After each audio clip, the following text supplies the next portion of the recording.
Buenos días, mi nombre es Juan José Vizcaíno y hoy vamos a hablar de una sentencia muy importante, la 125 del 19 de octubre de 1994 de la Corte Suprema de Justicia, más conocida por las partes que están enfrentadas en ella, Arinco versus Corpari.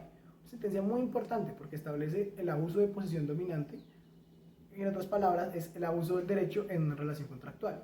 Ya hemos visto cómo la Corte ha establecido el abuso del derecho en una relación extracontractual, pero ahora vamos a ver cómo lo establece en una relación contractual. ¿Cómo si esto es posible? O sea, la Corte establece, ¿es posible que haya un abuso del derecho en una relación contractual? Pues como sabemos, un contrato es un acuerdo de voluntades entre dos personas.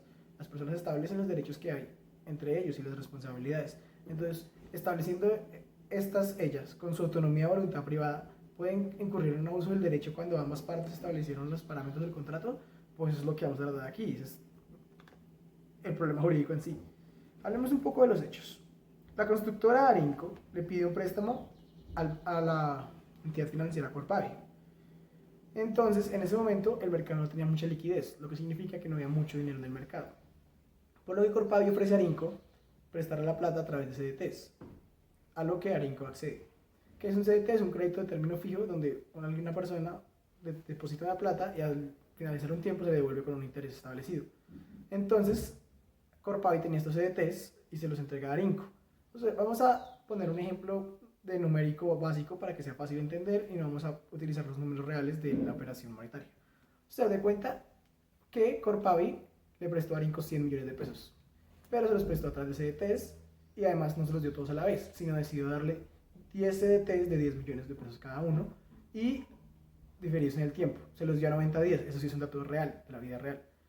Se los dio a 90 días. Cada 90 días le daba un nuevo CDT que tenía que esperar 90 días para poderlo reclamar. Entonces, Arinco accedió a eso. ¿Qué pasó? La estrategia de Arinco era que recibía los CDTs, pero necesitaba la plata de una vez. Entonces, ¿qué iba a hacer? Endosa. Endosar un CDT es una actividad que cuando yo tengo un CDT y espero 90 días para que me den, digamos en este caso, los 10 millones que le iban a dar a Arinco, entonces hay una persona aparte, un tercero, que le dice a Arinco, yo le compro el CDT ya, le doy por el CDT de 10 millones, 9 millones, usted tome esos 9 millones ya, hoy, y yo espero y esa persona espera los 90 días para reclamar los 10 millones. Ellos entonces un CDT. Como podemos darnos cuenta, haciendo eso, pues Arinco pierde un poco de plata, pero tiene plata de una vez.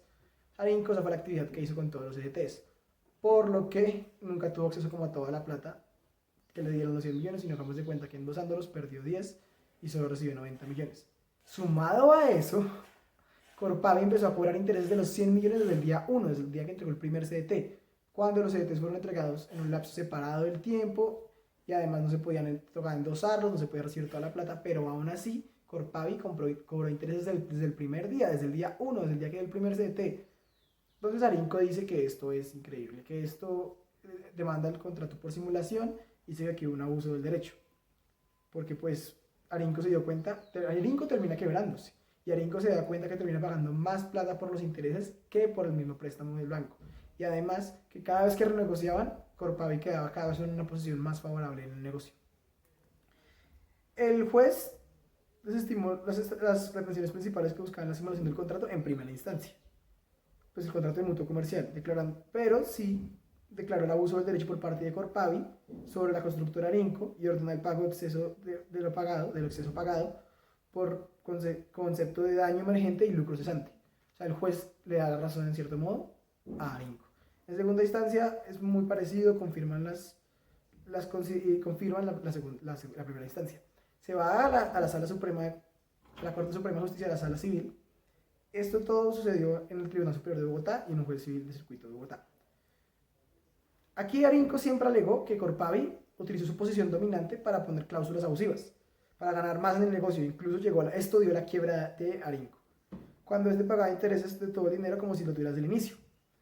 Corpavi decía que no, que ellos solo buscaban un negocio, pero entonces la Corte sí se da cuenta de que hay un abuso de posición dominante, que es increíble que Arinco, o sea, haya aceptado esto, pero es que lo aceptó porque es que necesitaba la construcción, o sea, Arinco necesitaba el dinero para la construcción y era muy importante.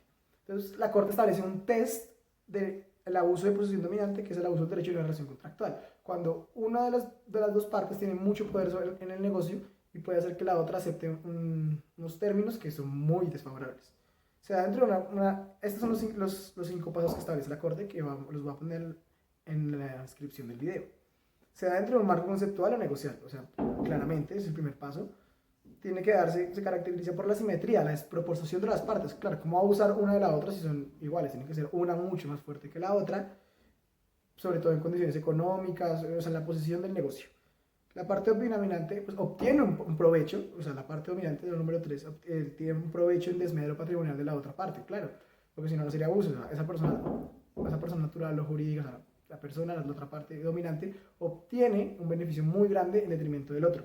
También puede producirse, esto también se puede pasar por unas cláusulas abusivas, porque yo pongo una cláusula de como, una cláusula abusiva, poner las partes de que si esto no es como yo quiero exactamente, el negocio no se da. Eso puede ser una cláusula, dependiendo de la cláusula como sea, puede ser muy abusiva. Y demostrar que esas son cláusulas que uno no puede negociar, que es como dice, si usted acepta esta cláusula, sí, si no, pues váyase. Y demostrar que hubo un perjuicio, es la quinta. La cláusula abusiva es la cuarta, y la quinta, el desmedro patrimonial, la tercera, cuarta cláusula abusiva, y quinta, demostrar que hubo un perjuicio evidente derivado de esas circunstancias. Eso es algo que la Corte dice que hay en este caso. O sea, que esto sí se da en este caso y condena por pari.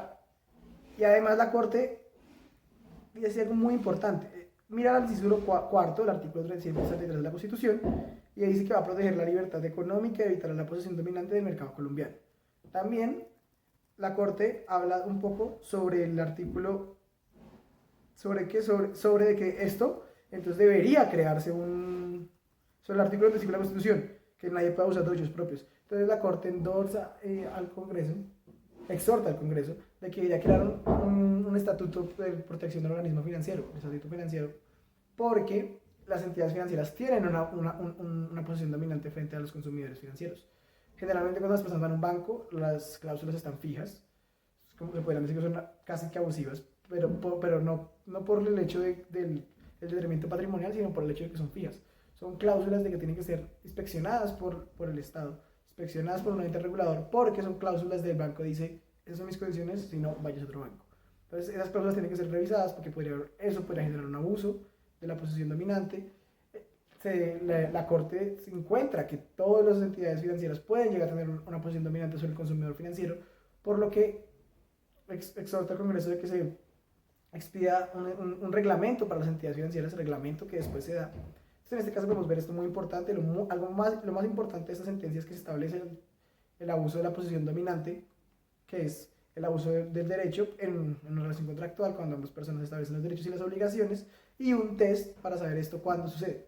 Y además que gracias a esto ahora hay mayores protecciones para los consumidores financieros, que se encontrarán en desventaja con los bancos o con las entidades financieras que tienen una posición dominante en el mercado.